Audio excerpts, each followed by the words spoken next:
Welcome to Antibody Basics by Biointron Part 2.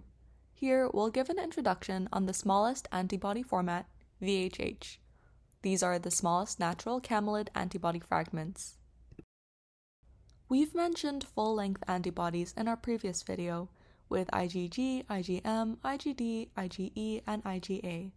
However, several other engineered formats have been developed.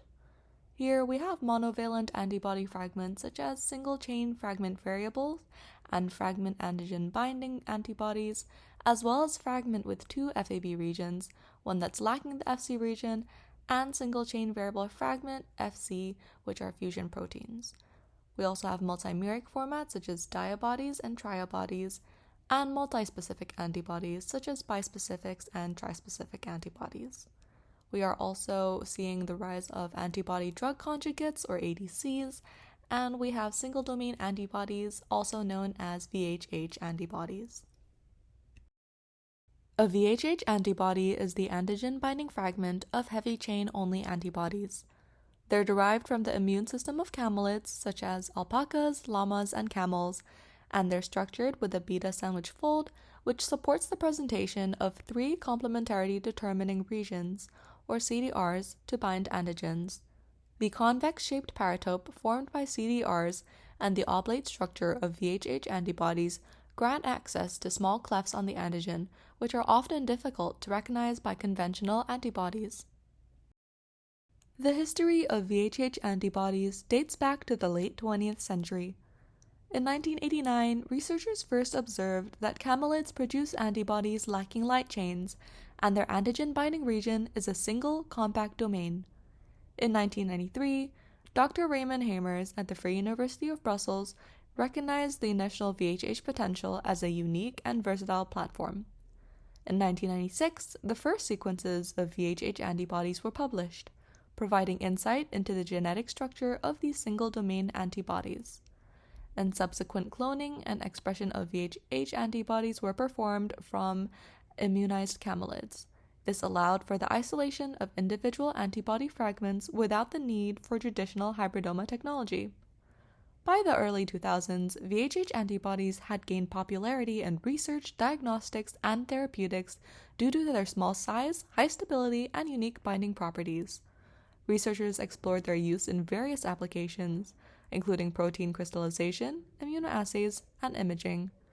Researchers also started investigating their application in cancer therapy, autoimmune diseases, and infectious diseases. By the 2010s, several biotechnology companies, academic institutions, and pharmaceutical companies have invested in the development of VHH antibodies for preclinical and clinical trials. Now, ongoing research continues to explore new applications and refinements of VHH antibodies into drug delivery, molecular imaging, and targeted therapeutics. VHH antibodies are ideal for a wide range of applications, including diagnostic tests, therapeutics, and research tools. Their small size allows them to have better tissue penetration compared to conventional antibodies, such as access to tumors, and they can cross the blood-brain barrier. This allows for specific drug delivery and improved imaging capability. VHH antibodies also have high stability, remaining functional in harsh conditions such as high temperatures and extreme pH, making them suitable for various applications. This is partly due to their extended CDR3 and ability to refold after denaturation. They also have high solubility due to the hydrophilic FR2. This reduces the risk of aggregation, which is beneficial for manufacturing and storage. Their small size and extended flexible CDR3 also enables the recognition of hidden antigenic sites. Finally, their single-domain nature allows for genetic manipulation, and since there is no mispairing of VL and VH domains, this results in facile production of multivalent formats and oligoclonal preparations from single cells. VHH antibodies can be produced in several ways. Immune libraries are produced by phage display. This is a typical overview of the processes to isolate VHH from camelids. Briefly, mRNA is collected from the animal and converted into cDNA by RT-PCR.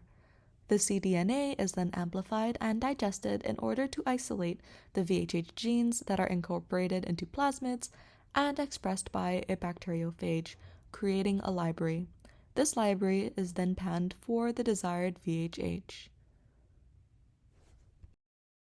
There are currently only 4 approved VHH-based antibody therapeutics worldwide. The first is caplacizumab, approved by the EMA in 2018 and subsequently by the FDA in 2019. Caplacizumab is a bivalent anti-VWF factor humanized antibody treating acquired thrombotic thrombocytopenic purpura. Second, we had ozoralizumab, approved in Japan in 2022. This trivalent, bispecific, humanized anti-TNF-alpha antibody is used to treat rheumatoid arthritis. It works by binding to 2 subunits of TNF-alpha to potently neutralize its action. Third, we have envafolimab, approved in 2022 in China.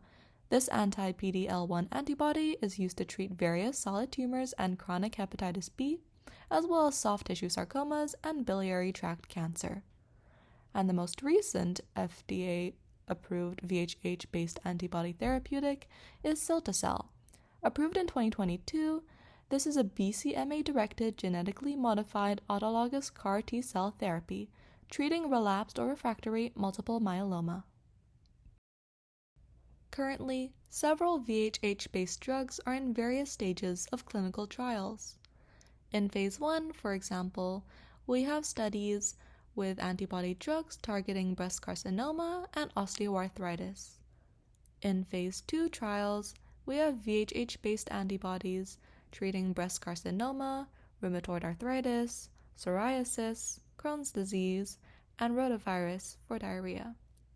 In Phase 3, we also have gefurulimab, which targets autoantibodies against acetylcholine receptors to treat myasthenia gravis.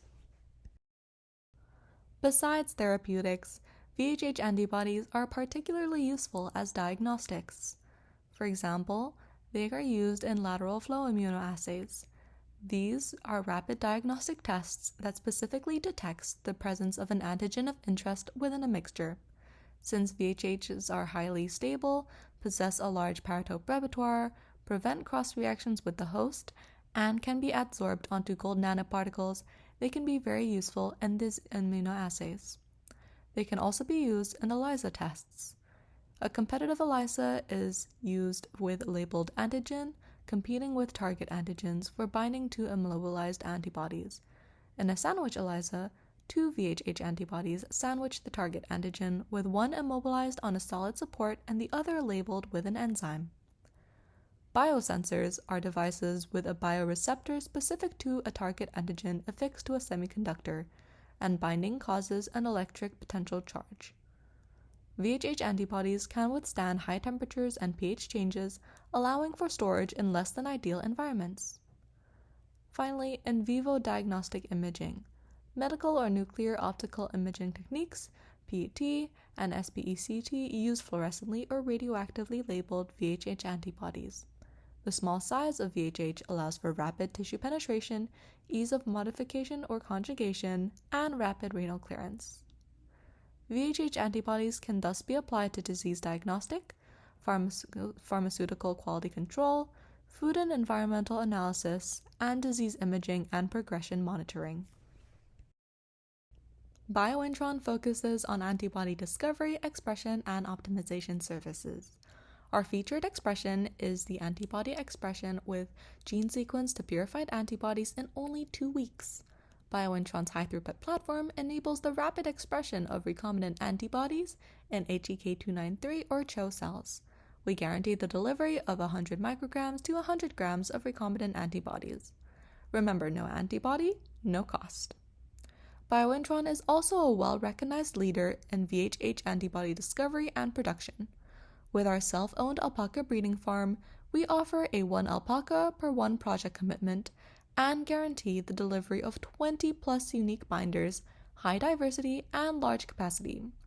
We also have a variety of other services, including but not limited to bispecific antibody production, afucosylated antibodies, single B-cell screening, hybridoma sequencing, antibody optimization, recombinant protein expression in the mammalian system, CHOK1 stable cell lines. Thank you for watching, and please comment with any questions or topics you'd like us to cover next. And don't forget to like and subscribe for more.